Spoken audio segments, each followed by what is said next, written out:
Oi, turma. Do livro Palavras de Vida Eterna, do Chico Xavier, com o Espírito Emmanuel, no capítulo 116, na execução do melhor. Consideremo-nos uns aos outros para nos estimularmos à caridade e às boas obras. Paulo. Desertaram companheiros dos quais contávamos receber apoio e incentivo para a realização do serviço que nos compete. Determinados amigos tomaram destaque nos interesses do mundo e empreenderam grandes negócios materiais. Outros granjearam influência política e como se afastam da senda que palmilhamos. Outros ainda adquiriram prolongados compromissos de natureza familiar e jazem aparentemente agrilhoados às paredes domésticas. Surgem os que receberam encargos públicos e distanciaram-se transitoriamente de nós. Vemos os que conquistaram títulos profissionais depois de aturados estudos, figurando-se-nos arremessados a vínculos, outros compelidos a centralizar atenções e energias em assuntos que nos escapam. Assinalamos os que sofrem pequeninos desenganos, bandeando-se para novas esferas de atividade. Aparecem os que se dizem necessitados de mais dinheiro e despedem-se no rumo de aquisições que não mais se coadunam com o nosso modo de ser e pensar. Abraçamos sensibilizados os que se afirmam tangidos por imposições particulares, largando-nos o convívio por se transferirem de residência.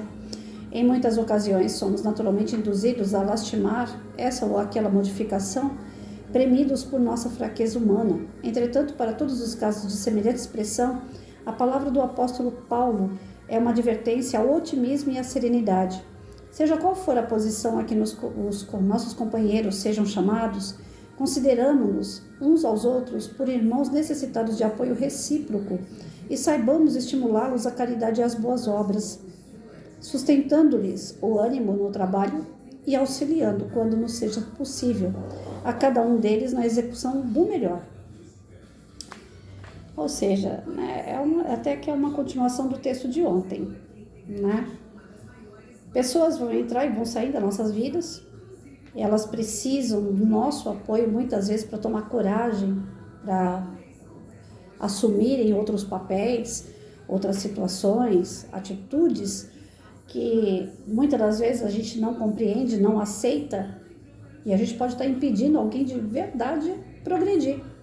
Então, independente das escolhas das pessoas, nós temos que apoiar, né? Pode ser que a gente não caminhe junto, pode ser que a gente não aceite de estar junto, passando pelo que essas pessoas estão escolhendo viver, mas que a gente tenha compreensão, né? É difícil? Lógico. Muitas das vezes é um companheiro de jornada, um esposo, uma esposa, às vezes é um filho, às vezes é um pai, alguém muito próximo que a gente gostaria de ter perto. A gente não gostaria de perder o contato, não gostaria que essa pessoa voasse tão longe, né?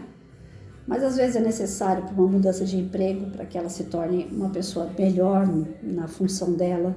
Às vezes é necessário porque ela vai buscar outras formas de estudo e não aquele com o qual ele estava tendo quando estava junto de você. O aprendizado de cada um é ímpar, é de cada um. Não tem como a gente prender alguém perto de nós. Tem uma frase que eu não vou saber dizer direito agora, mas ela fala mais ou menos assim, né? Eu não consigo obrigar que a borboleta fique no meu jardim, mas eu posso cuidar do meu jardim para que ela volte, né? Então, faça o seu melhor, dê o seu melhor. De repente não é para aquela pessoa, de repente não é para aquela família, de repente não é naquele serviço. Às vezes a mudança do outro está exigindo a sua mudança também. Está querendo de você o seu melhor. E a gente tem a mania de se autodestruir quando as coisas não saem do nosso jeito. A gente tem a mania de achar que nós não temos o devido valor porque alguém não soube valorizar. E aqui está dizendo que, independente de quem ou o que, nós temos que fazer o nosso melhor. Então, que a gente tenha esse discernimento. Não é fácil. Tá aqui a rainha dos erros, né? Não é fácil. Mas a gente tem que exercitar isso. Cada vez que um não aparece, a gente tem que saber por que esse não está aparecendo. Vamos buscar o porquê. Vamos tentar descobrir o que Deus espera de nós diante de um não. Por que aquela pessoa não pode ficar comigo? Por que aquela pessoa não pode conviver comigo na minha casa?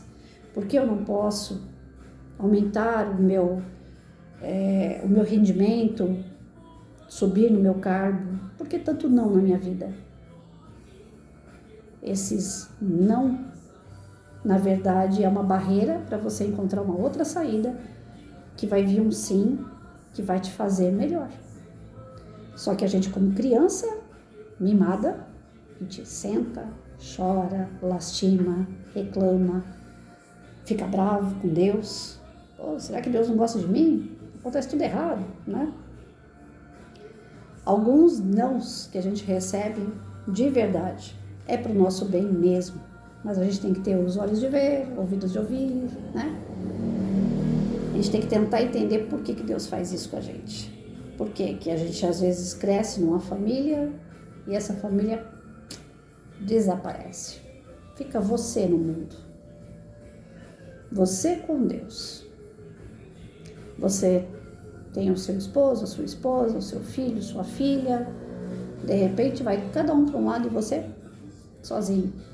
Por que essas coisas acontecem? Será que Deus é tão ruim assim de querer que a gente fique sozinho? Por que às vezes a gente se sente sozinho no meio de um monte de gente? Família enorme, mas você se sente sozinho. Essas provações, esses momentos de desequilíbrio, de perdas, eles nos tornam muito fortes, gente. É a nossa resistência, é o teste até onde vai a nossa fé, até onde a gente está querendo exercitar as coisas que realmente fazem sentido para o espírito e não para a matéria. As pessoas são colocadas na nossa vida como se fosse uma peça de xadrez também. Além daquele exemplo do vagão que eu falei ontem, as pessoas são como uma peça de xadrez. E você também é uma pecinha. Você vai ter que passar por algumas tormentas dentro do jogo de xadrez, não é isso? Para você ganhar o jogo. Você vai ter que passar por alguns que vão querer te machucar, que vão querer te ferir. Mas quando você ultrapassa todos eles, o que você consegue lá no final? Sua vitória, sua melhora, seu respeito. Então, a escolha do outro, por mais que aos nossos olhos não seja a melhor escolha do mundo, é a dele.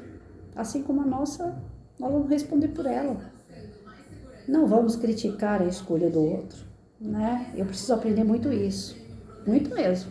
Porque eu critico, às vezes, escolhas erradas que eu vejo que as pessoas tomam.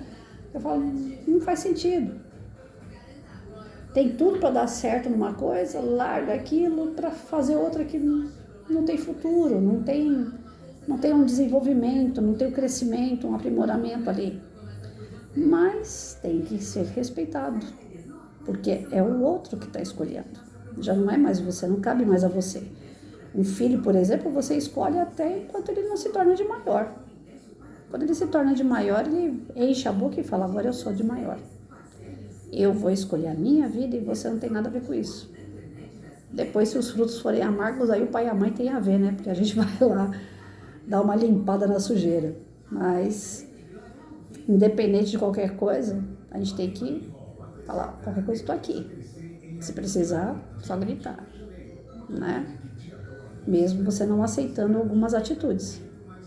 Mas são escolhas e a gente leu ontem no Rumo do Mundo de Regeneração, ontem não, antes de ontem, onde uma mãe fez oração, pediu a Maria, mãe de Jesus, para intervir com o teu filho, porque ele estava fazendo escolhas totalmente enganosas, que ele estava se achando um Deus.